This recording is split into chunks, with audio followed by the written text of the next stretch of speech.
Assalamualaikum warahmatullahi wabarakatuh. Bismillahirrahmanirrahim. Alhamdulillahi rabbil alamin. Wassalatu wassalamu ala sayyidina Muhammadin wa ala alihi wa sahbihi ajma'in. Allahumma inna nastahdika li arsyadi amrina wa zidna ilman yanfa'una. Qala al-imamul muallif rahimahullahu ta'ala wa nafa'ana bihi wa bi barakati ulumihi wa ghafara lahu wa limasyaikhihi wa limasyayikhina amin.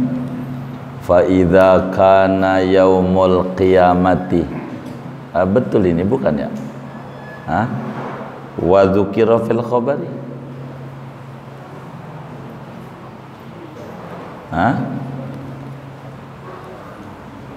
Siapa yang punya wa dzukira fil khabari? Oh baik. Wa dzukira fil khabari anna mu'minan wa kafiran fi zamanil awwali intalaqa yasidanis samaka. Ketemu semua halamannya? Baik. Wa dzukira fil khabari, dan disebutkan di dalam hadis Nabi, anna mu'minan, oleh bahwa seorang mukmin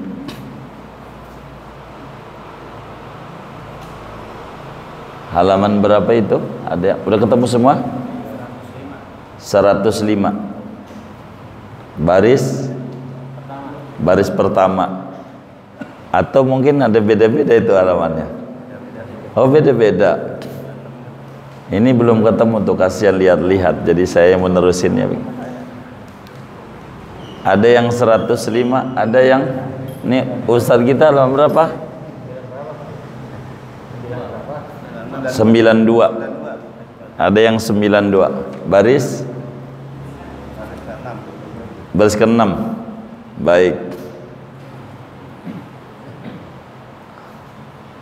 Wa dzukira fil khabari, dan disebutkan di dalam hadis Nabi, anna mu'minan wa kafiran, oleh bahwa ada seorang mukmin, wa kafiran, dan orang kafir, fi zamanil awwali, pada zaman yang awal, zaman dulu, intalaqa, yaitu pergi keduanya, yasidanis samaka, padahal berburu oleh keduanya akan ikan, bahasa kitanya mancing gitu. Fa akhadhal kafiru bi dzikri alihatihi, maka fa akhadhal kafiru yadhkuru alihatahu, maka mulailah oleh orang kafir yadhkuru, yaitu menyebutkan oleh orang kafir alihatahu, akan Tuhan-Tuhannya orang kafir.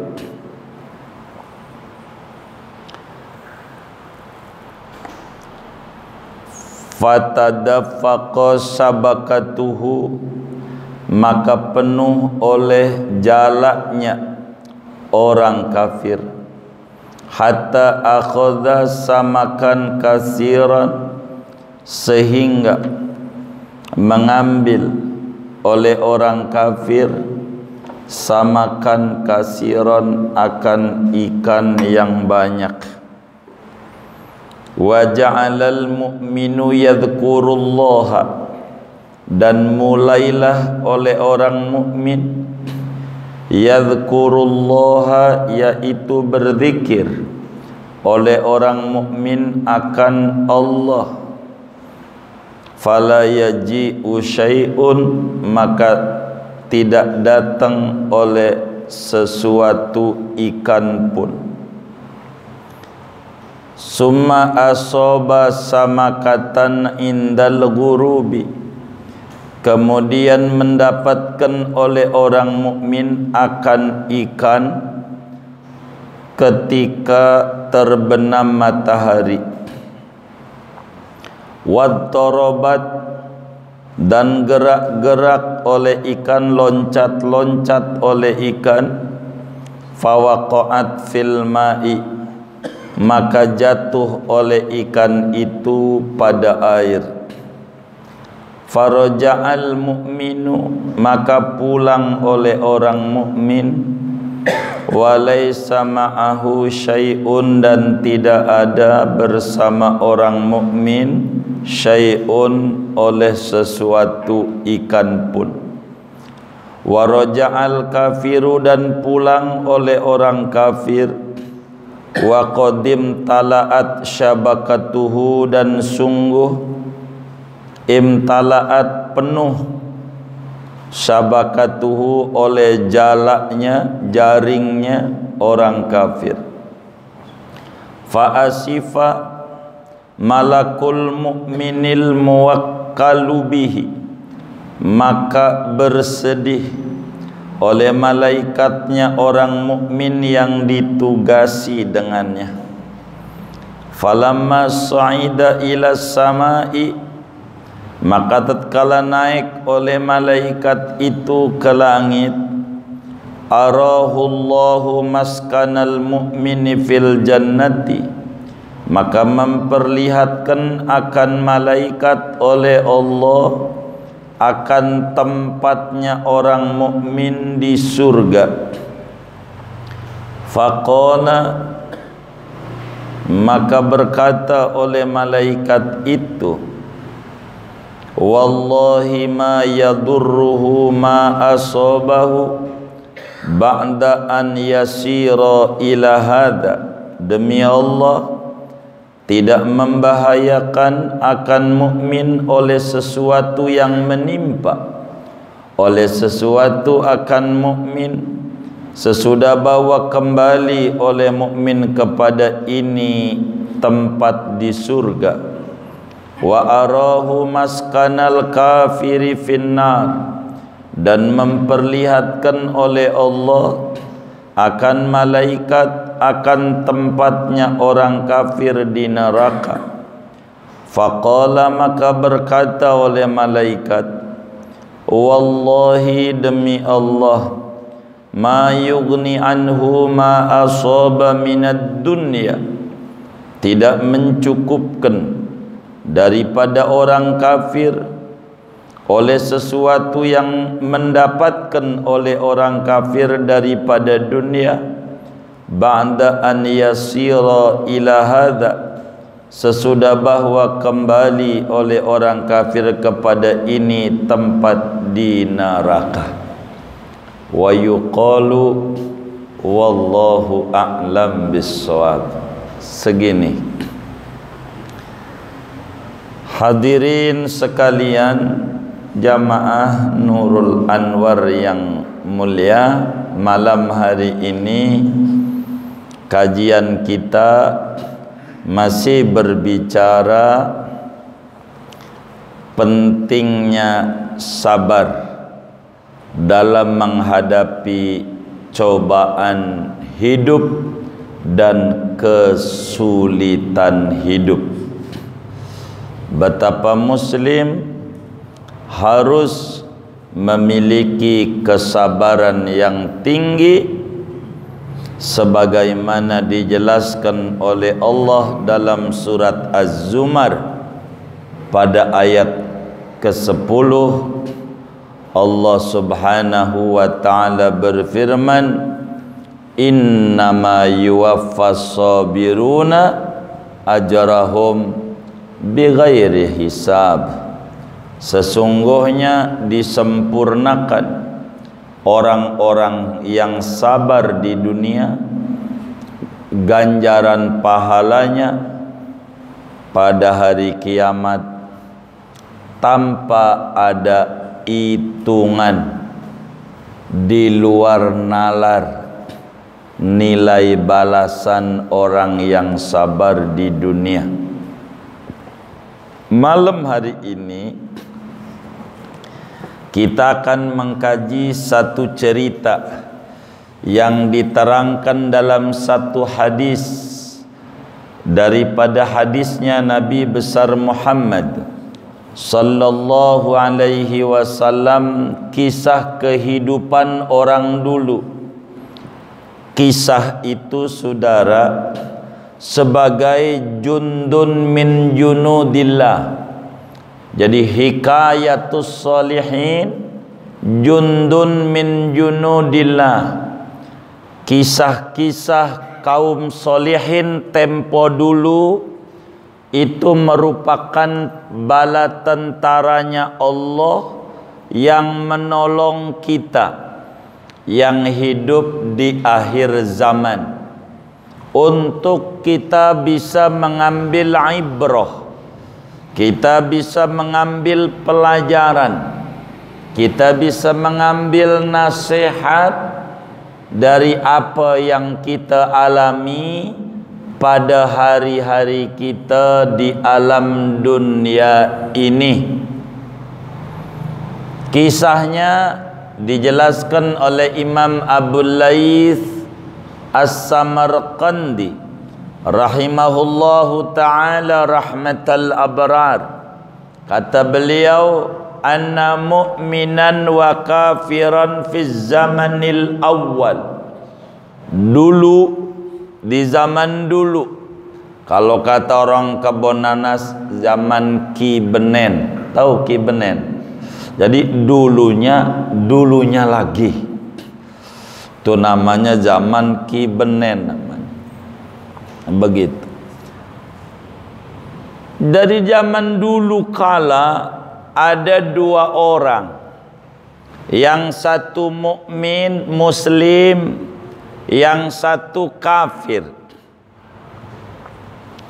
Jadi yang satu ni mukmin, yang satu kafir, non muslim. Biasa bertetangga, namanya orang begitu, bisa aja begitu bertetangga. Muslim namanya Charlie, muslim ada juga yang namanya Charlie. Begitu. Punya teman non muslim namanya Anton. Jadi ada aja. Ada enggak yang kayak begitu? Enggak ada. Ya Allah. Jadi macam-macam.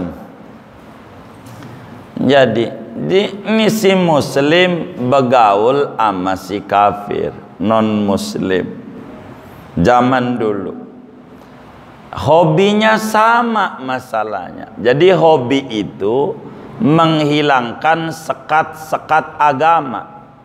Kayak bola, biar muslim non muslim sama aja, karena memiliki kesamaan hobi. Ini dua-duanya hobinya nih mancing.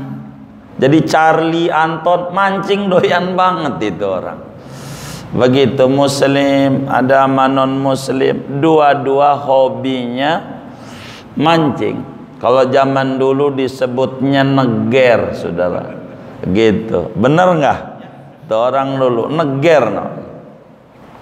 Jadi jala dia bawa dia. Begitu. Orang dulu. Itu ada tuh orang. Begitu. Hobinya mancing. Jadi satu hari dua-duanya pergi mancing. Ya ke Kamal gitu. Begitu. Kayak kadang mau ke Perigi Lama, ada yang ke Ciseeng, macam-macam dia mancingnya itu, gitu. Kadang ke PLN, begitu Pondok Karya. Jadi ya mancing aja dia, begitu. Ada mancing, ada yang Muara Gembong, ya zaman dulu. Ada nggak yang kayak begitu? Saya rada curiga nyengirnya ini, begitu. Jadi dua-duanya ini hobinya mancing, jala. Jadi biasanya ditebarkan jala. Masing-masing berdoa. Ya yang muslim doa, dengan doanya dia. Yang kafir juga berdoa sebelum mancing tuh macam-macam. Jadi amalan orang mancing tuh macam-macam. Gitu. Ada yang doanya ya pakai jowokan, pat-pat gulipat biar enggak lele ikan sepat begitu. Pokoknya apa kayak yang pentingnya dibaca aja amalan. Macam-macam namanya orang, apa aja dah. Biar dapat begitu. Kadang ya Allah, itu yang namanya keju kerap dibawa juga dari dapur biar dapat ikan. Mancing, dua-duanya dia doa. Yang kafir doa, begitu yang Kristiani demi Tuhan Yesus di surga pakai begini-begini. Ya doa. Begitu. Yang Muslim dia doa macam-macam. Panjang dia doa. Ayat kursi dibaca macam-macam. Biar dapat mancingnya. Muanya doa. Sebelum dia jala. Begitu. Jorannya belum diceburin tuh. Doa dulu. Ampe diludahin tuh pelet. Wih, begitu. Tuh begitu sampai. Jadi udah kayak mbah dukun aja nyemburnya itu. Dia doa, yang kafir doa. Nih dia minta sama Yesus. Itu setiap nebarin itu yang namanya jorannya ditaruh langsung dapat. Naro dapat. Asal minta Tuhan Yesus beri saya ikan. Dapat. Yang Muslim doa, ya Allah berikan. Kagak ada yang makan ikan. Sampai dia punya pikiran, apa ini karena hari Senin ikan puasa juga ya? Ikan dituduh puasa. Kagak dapat. Itu yang kafir dapat lagi. Dia dapat lagi. Yang Muslim kagak dapat. Kagak ada, padahal doa udah macam-macam doa. Enggak dapat. Sementara yang kafir dia doa dapat. Begitu, dapat. Muslim dia disabarin, emang kudu sabar. Bener juga orang mancing gak bakalan maju. Kalau maju nyebur. Jadi dia kagak dapet, ditungguin aja. Itu joran, kagak ada yang nenggak tuh ikan, kagak ada. Dari pagi tuh sampai sore kagak dapet ikan, gak dapet. Yang kafir udah tuh, namanya zaman dulu sebutnya selipi.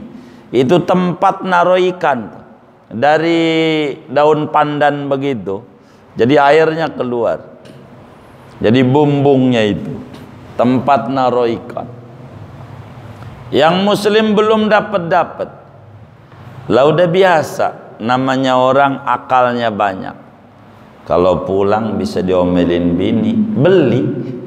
Begitu. Itu ilmunya orang mancing. Begitu. Kalau belimu dari pagi aja.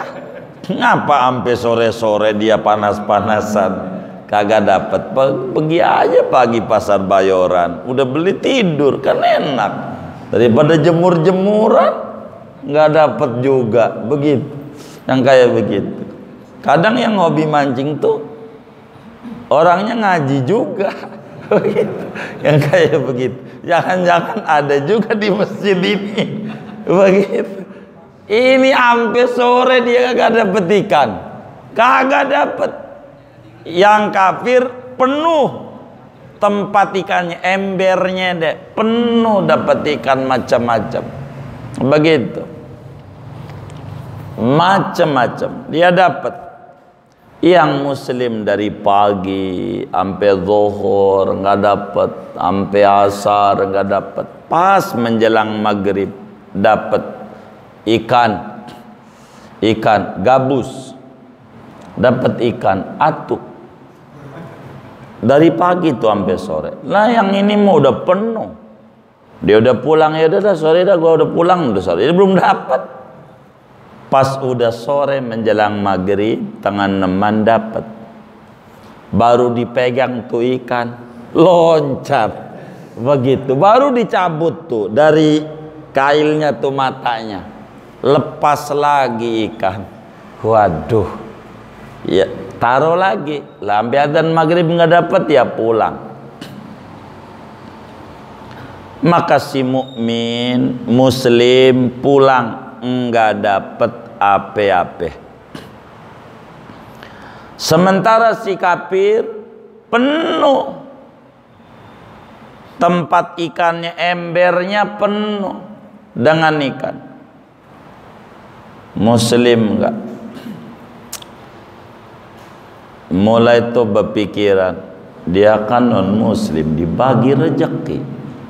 Gua sebelum mancing doa-doa, sholat duha dulu, bukan 2 rakaat sampai 4. Kagak dapet juga.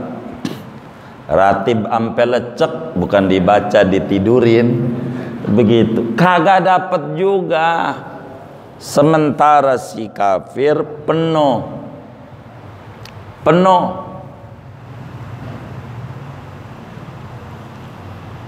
Bagi kita orang awam melihat kasus kayak begitu, dan andai orangnya kita, bakal muncul tuh pikiran-pikiran negatif. Tuhan, di mana keadilanmu? Gua kan udah sholat duha, baca ratib, dohor nggak ditinggal biar kata mancing, asar nggak ditinggal, ngapa gua kagak dibagi? Ono yang kafir minta aja salah, penuh keranjangnya. Di mana keadilanmu? Di mana? Orang dulu ada yang kayak begitu. Ternyata bukan orang dulu, orang belakangan juga banyak. Ngapa bareng-bareng ngobjek? Dia kafir, gua muslim. Mana ziarah keluar Batang tiap Jumat, malah yang gol proyek dia bukan gua. Di mana keadilanmu? Ada tuh yang kayak begitu. Ada nggak? Ada. Banyak nggak? Yang mana orangnya? Tuh gitu tuh. Itu ada orang begitu. Ngapa sama-sama kita usaha? Begitu, usahanya percetakan, sama-sama. Dia Cina, kita muslim doa, malam Jumat yasinan. Ngapa proyeknya banyakan dia sama gua? Ini kayaknya bukan zaman dulu doang, zaman sekarang juga ada yang kayak begitu, yang di pikirannya menari-nari, bertanya-tanya, ngapain? Begitu. Kasus itu ketika si kafir dapat ikan banyak, sementara si muslim kagak dapat apa-apa. Begitu. Enggak dapat ikan. Tengah 6 baru dapat, baru dilepas dari mata kailnya, lepas ikannya, nyebur lagi. Wassalam. Pulang kagak dapat apa-apa. Bukan dia doang yang sedih, malaikat yang menemani, namanya malaikatul hafazah, itu menyertai hidup kita. Itu malaikat itu ikut bersedih melihat si muslim sedih, murung pulang. Udah kebaca, ini bisa bakal dinyanyiin ini sama bini, begitu.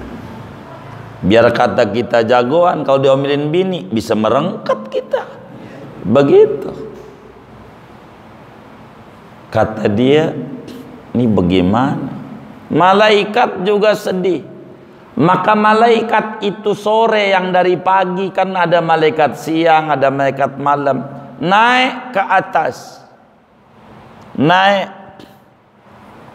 ke langit. Waktu naik ke langit, ikut prihatin pada nasib si mukmin yang berdoa, yang ibadah, tapi mancing ora dapet. Tapi si kafir sholat juga kagak, Yasin gak kenal, tapi kenapa dia dapat banyak mancingnya? Maka malaikat ini naik ke langit.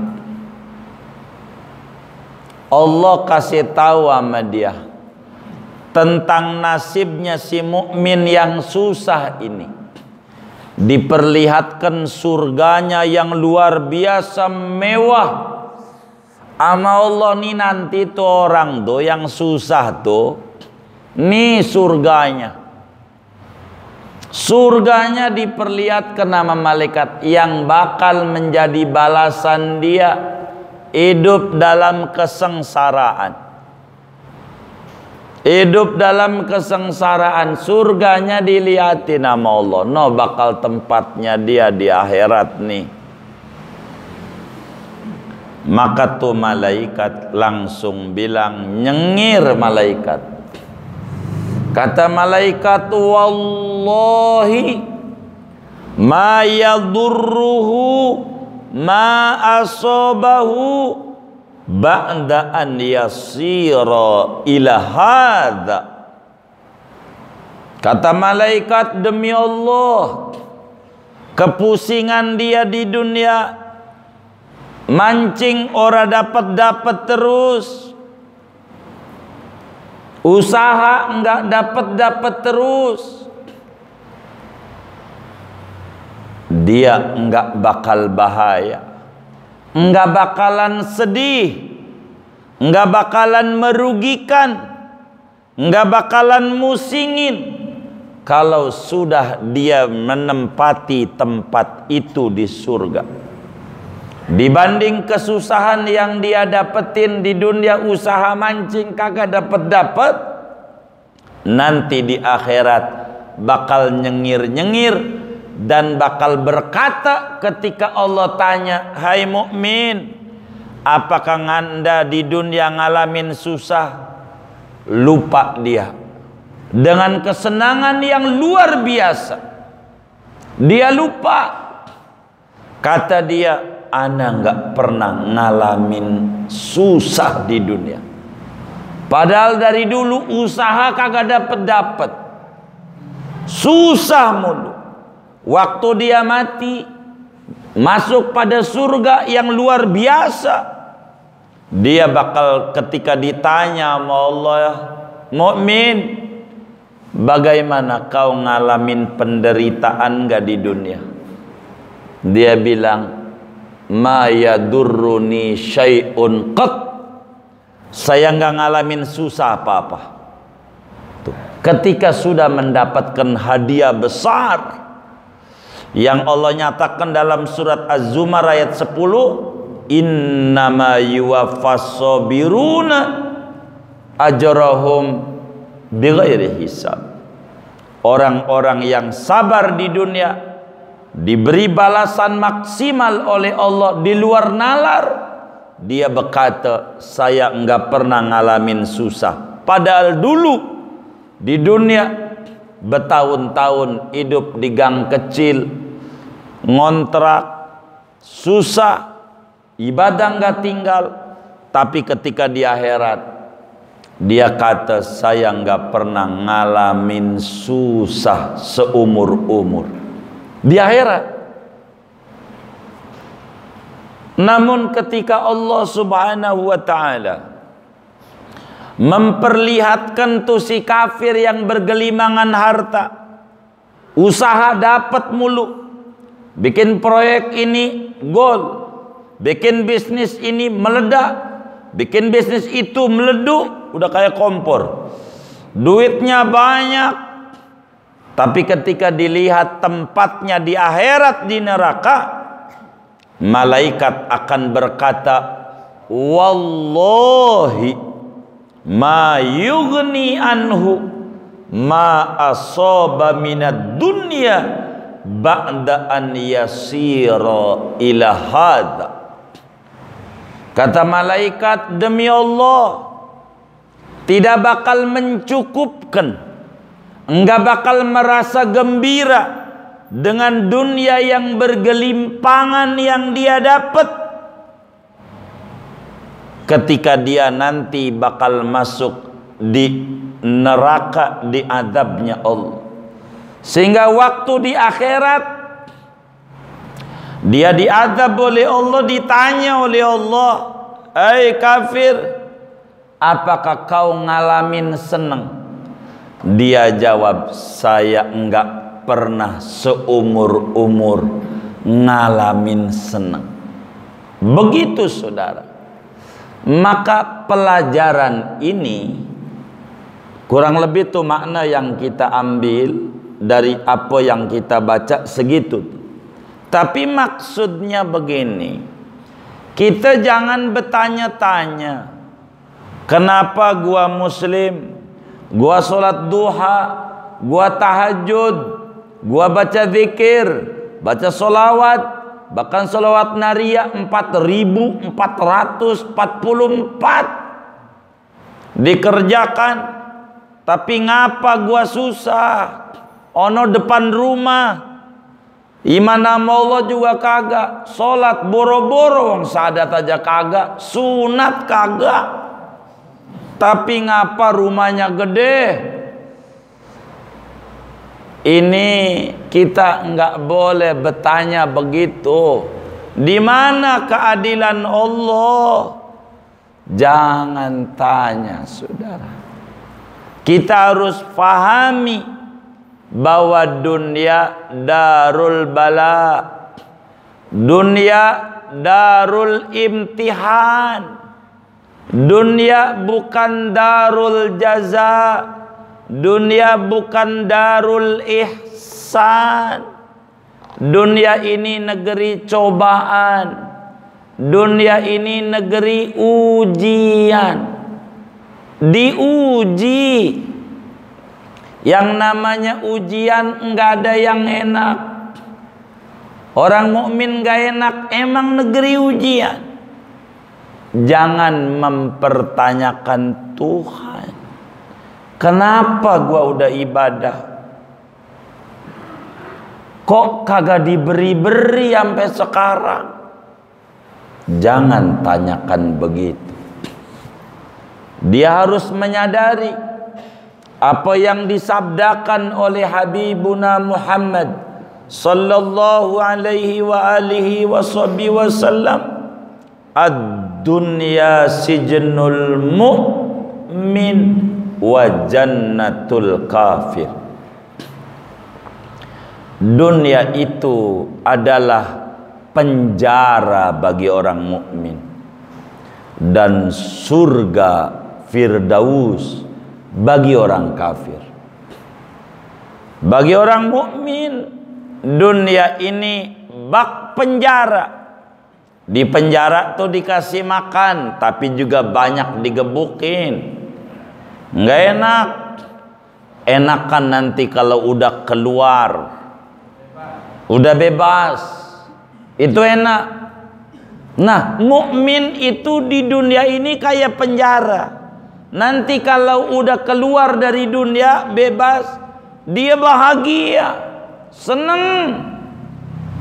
Karena memang dunia negeri cobaan, negeri ujian. Sabari oleh si mukmin. Ingat sifatnya dunia sementara, maka ujiannya juga sementara, enggak lama. Sementara akhirat abadi. Kalau kita mendapatkan ujian di akhirat abadi, maka yang sementara jangan dianggap abadi. Sabar orang mukmin di dunia. Kalaulah kita susah, emang tempat bersusah-susah dunia.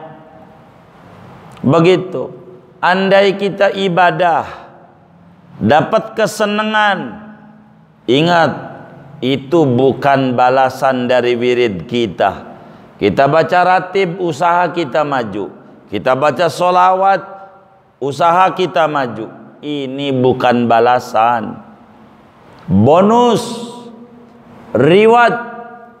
Adapun balasannya di akhirat, gaji di akhirat. Dunia bukan negeri gajian. Dunia negeri bercocok tanam. Kalaulah ada orang mukmin ngalamin kaya, dia punya kendaraan, dia punya rumah mewah, dia punya villa, punya apalah dia. Ingat, itu cuman bonus, bukan gaji dari ibadah yang dikerjakan. Bukan bonus. Andai kemudian kita zikir enggak kaya, emang juga belum ada yang digaji oleh Allah.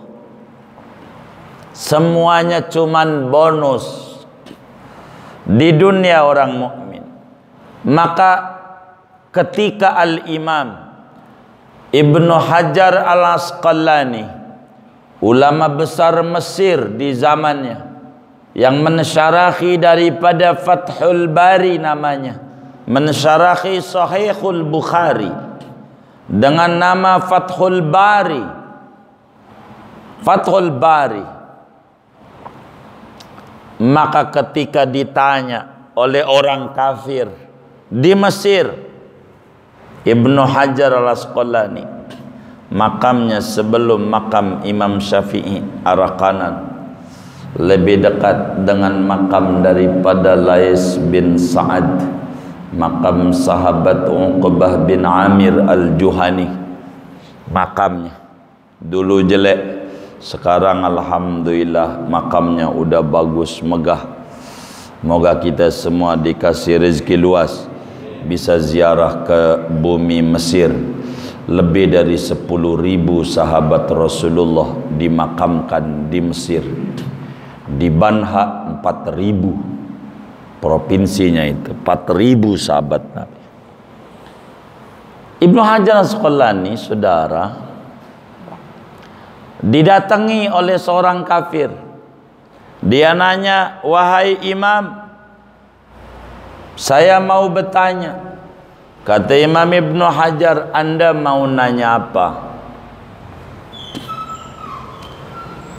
Kata si kafir bilang, saya dengar dalam sebuah ceramah Muslim bahwa Nabimu Muhammad bersabda, dunia ini penjara bagi orang mukmin, surga bagi orang kafir.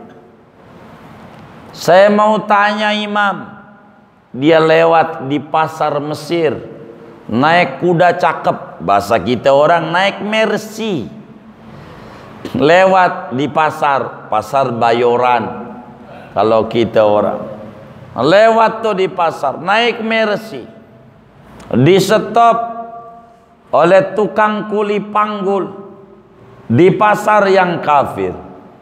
Kata dia, imam, Nabimu bersabda dunia ini penjara bagi orang mukmin, surga bagi orang kafir. Benar enggak? Dijawab oleh Imam Ibnu Hajar Al-Asqalani radhiyallahu ta'ala an.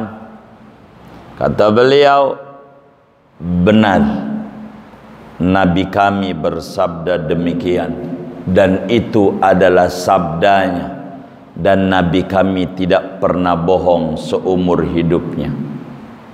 Kata si kuli panggul, ada masalah. Kalau nggak bohong, masalahnya di mana? Kata Imam Ibnu Hajar Al-Asqalani, lah, katanya dunia penjara bagi orang mukmin. Lah kau penjara bagaimana? Mobilnya aja Mercy, enakan penjara. Apa enggak bohong?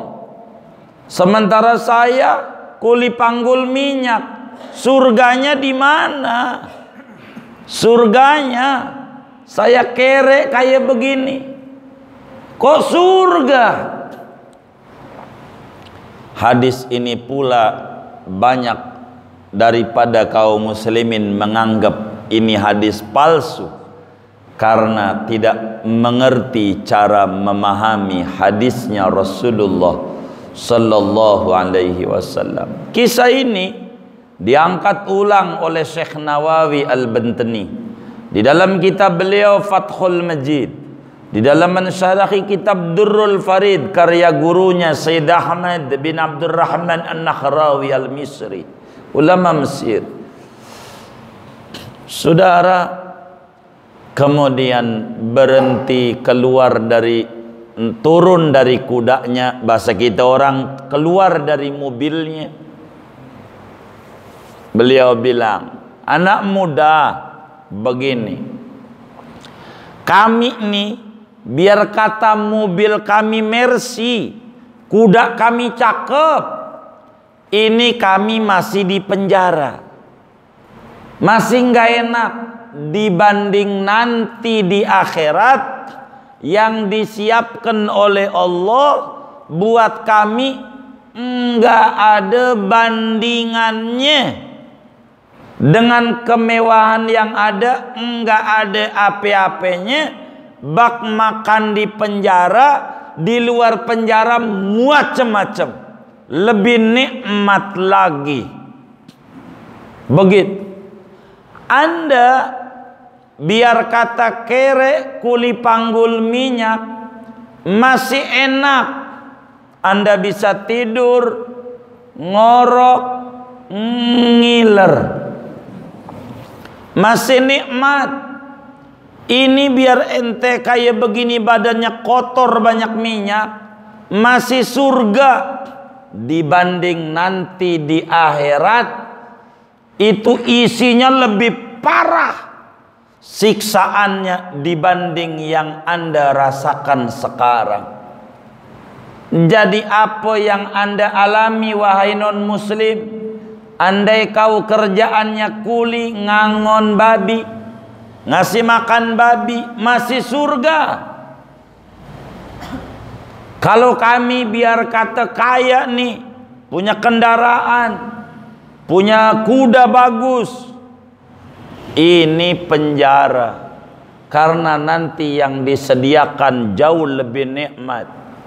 Kalau Anda yang disediakan jauh lebih parah, di luar nalar akal Anda.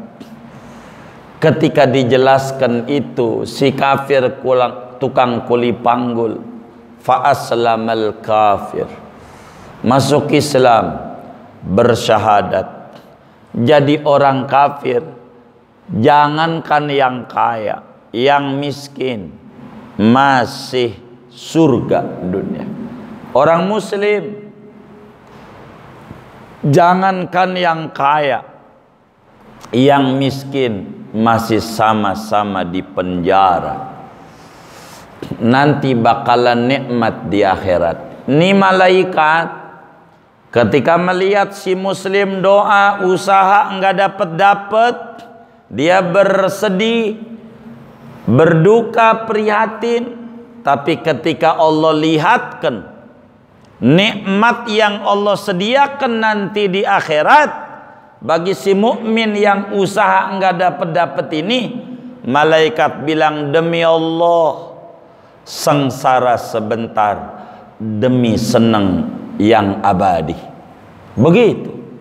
Maka si kafir yang bergelimbangan harta, mancing dapat terus, usaha gul terus, maka kata malaikat ketika melihat tempatnya azab di akhirat, dia bilang, dia belum pernah ngerasakan kesenangan meski dunianya bergelimpangan. Ketika nanti merasakan azab di akhirat, dikasih minum namanya hamim, air campur nanah, kalau diminum ucus keluar semua-muanya, bukan tinjak doang, tapi ucusnya keluar lewat dubur.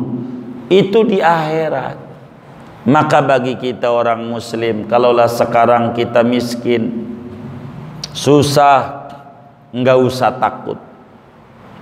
Jangan saudara bilang saya takut miskin. Ngapa orang miskin takut miskin? Yang takut miskin mau orang kaya. Orang kaya tuh boleh takut miskin. Lah miskin, gua ngeri sama miskin. Lu udah miskin ngeri sama miskin. Ini nggak pas. Kita miskin biasa. Begitu. Dunia itu negeri cobaan. Biasa. Kalau kita sakit biasa. Emang dunia diuji. Cobaan macam-macam. Cobaan. Ada yang dicoba oleh kawan, yang dicoba oleh anak, yang diuji dengan istri, macam-macam. Beda-beda. Tidak ada yang namanya muslim yang tidak diuji. Apakah dengan kita beriman lalu kemudian dapat nikmat? Kagak. Rasulullah sallallahu alaihi wasallam paling berat cobaannya. Lahir enggak lihat wajah abahnya. Umur 2 bulan udah mati bapaknya. Umur 6 tahun emaknya mati. Kita enggak ngalamin kayak begitu. Habis begitu punya bini, mati lagi bininya. Punya anak 6 dari Siti Khadijah, 5 mati. Hidup Siti Fatimah doang. Yang lain mati muamanya. 7 anaknya Nabi daripada 1 Maria Al-Qibtiyah Ibrahim radhiyallahu ta'ala an. Mati juga. Kita enggak begitu, enggak kayak Nabi. Maka kata ulama, uzkur. Kata ulama, isbir likulli musibatin wa tajalladi wa'lam bi annal mar'a ghairu mukhalladi wa idza tusibka musibatun tusji biha fadhkur musabaka bil habibi Muhammadi. Sabarlah ketika mendapat musibah, tegar ketika mendapatkan cobaan, yakini sementara doang. Dunia tidak abadi, cobaannya juga enggak abadi. Bila kita mendapat musibah yang menyayat-nyayat hati kita, maka bandingkan musibah kita dengan musibah yang menimpa Nabi Muhammad. Tidak ada apa-apanya kita. Ya Allah, Nabi akhlaknya baik. Nabi itu akhlaknya baik. Nabi itu akhlaknya baik apa buruk? Ada enggak buruknya? Dikit aja, ada enggak? Enggak ada. Akhlaknya baik. Dosa ada enggak dosa? Dikit gitu, ada enggak? Enggak ada. Akhlaknya baik, dosa enggak punya. Yang menjadi pertanyaan, ada yang benci enggak? Banyak. Ada yang ngata-ngatain enggak? Banyak. Bandingkan kita. Kita ini ada dosa enggak? Banyak. Ada akhlak buruknya? Banyak. Ada yang benci? Wajar. Begitu. Ono aja yang kagak ada dosanya. Enggak ada yang benci apalagi kita. Biasa hidup. Ngapa kita meremelek mikirin dia. Dia malamnya tidur ngorok, kita mikirin dia, lah tinggian dia. Begitu. Kita nggak bisa tidur, itu namanya belum beres luka batinnya. Dia belum rapi jiwa dan rohaninya. Belum mengerti bahwa di dunia itu emang negeri cobaan. Nggak ada yang nggak dicoba, nggak ada. Biasa di dunia tuh diuji. Maka jangan muslim berdoa, Tuhan hindarkan kami dari ujian. Ini muslim bukan umatnya Nabi yang benar, yang doanya Tuhan hindarkan kami dari ujian. Ini bukan akhlaknya umat Rasulullah. Tidak boleh ada. Bila ada orang sekolah di SD Al-Islamiyah, sekolah kelas 1. Dia bilang sama gurunya, "Pak Guru, hindarkan kami dari ujian." Baik, kata guru. Maka temennya naik kelas 2. Ini orang kelas, kenapa nggak ikut ujian? Tahun besok, Pak Guru, hindarkan kami dari ujian. Temennya kelas 3, dia kelas, sampai temennya sarjana, dia kelas 1. Orang yang kayak begini, orang pintar, orang bodoh. Maka jangan kita berdoa, hindarkan kami dari ujian. Nggak ngerti dia. Kalau pengen dihindarkan dari ujian, maknanya wafatkan kami ya Rob. Biar dia ngerti nih. Doa begitu tuh. Karena dunia negeri ujian. Kalau pengen gak diuji, mati. Kudu lepas dari dunia ini. Emang dunia ini negeri ujian. Wa innama tuwaffawna ujurakum yaumal qiyamah. Kita di dunia biasa diuji. Andai kita nggak punya duit, ya kita bandingkanlah. Lihatlah orang wafat tuh. Nggak ada orang meninggal di kebun nanas, lalu dimandikan, lalu dikasih kain kafan. Kain kafannya dikasih kantong kayak begini. Ada nggak? Kasih kantong begini. Ada nggak? Kagak ada. Mananya nggak ada duit yang dipuyang-puyangin sama kita. Ini pandemi mau sampai kapan? Udah level udah tinggi banget 3,7. Kalau 4,0 ini istimewa, ini IPK-nya. Begitu. Ini 3,7 tinggal 3 lagi nih. Nggak usah puyang-puyang. Kita harus bahagia. Jangan disetres-stres hidup. Begitu akan menghilangkan nikmat-nikmat yang banyak yang Allah beri. Gara-gara yang nggak ada mulu yang kita pikirin. Yang ada nggak kelihatan. Kan banyak. Begitu. Alhamdulillah. Begitu. Mau dibagi duit sama Allah 10 miliar tapi tinggalnya di jalur Gaza. Mau nggak? Emang apa? Iya perang mulu. Alhamdulillah di kebun nanas. Tenang, nggak usah puyang. Mau dikasih duit sama Allah 20 miliar, tinggalnya di Permata Hijau, di MPH. Begitu, mau nggak? Kan nggak mau di rumah sakit di ICU, mau ngapain? Begitu. Jadi udahlah, kita di dunia nih sabar sebentar, biasa. Orang diuji biasa, dicoba tuh biasa. Di dunia, emang dunia menegeri ujian, dan kita harus sadari memang sudah menjadi karakteristik dunia bahwa dunia negeri cobaan. Ini diangkat oleh Imam Abil Laits As-Samarqandi. Cerita ini untuk kita sebagai ibrah dan pelajaran. Ada kok orang dulu usaha enggak dapat, muslim taat, apatah lagi kita muslim yang banyak maksiat, enggak dapat, ya wajar. Begitu. Yang kafir dapat mulu dari dulu udah ada. Anda enggak usah tanyakan kenapa enggak dikasih sama Allah, karena memang Allah rindu. Kalau Allah tuh demen sama hamba, kata Nabi, innallaha azza wa jalla idza ahabba abdan ibtala. Allah itu kalau demen sama hambanya, maka diberi cobaan hamba itu, diberi ujian hamba itu. Jangan sekali-kali kita melihat kesuksesan orang, tapi lihat prosesnya dia. Setengah mati. Begitu, setengah mati. Ada orang dulu di negeri di atas awan, dia jadi penguasa.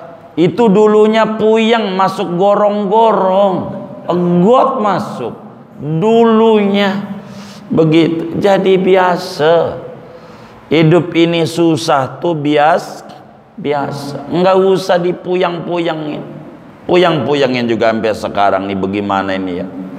Masalahnya anak banyak, Nanti bagaimana? Nanti bagaimana? Sekarang udah ngawinin, udah punya cucu, kurang yakin masih diopenin sama Allah. Kenapa nggak yakin? Yakin aja. Hidup tuh, yakin aja. Allah kalau demen dicoba. Sama kayak kita datang ke restoran. Ada orang datang pengamen lagi makan, lagunya nggak pas, lagunya gunjrang ganjreng, gitarnya kagak enak banget, mana suaranya serak bengek suaranya. Kita mau makan, dia datang, kira-kira buru-buru kita kasih apa entar-entar? Hah?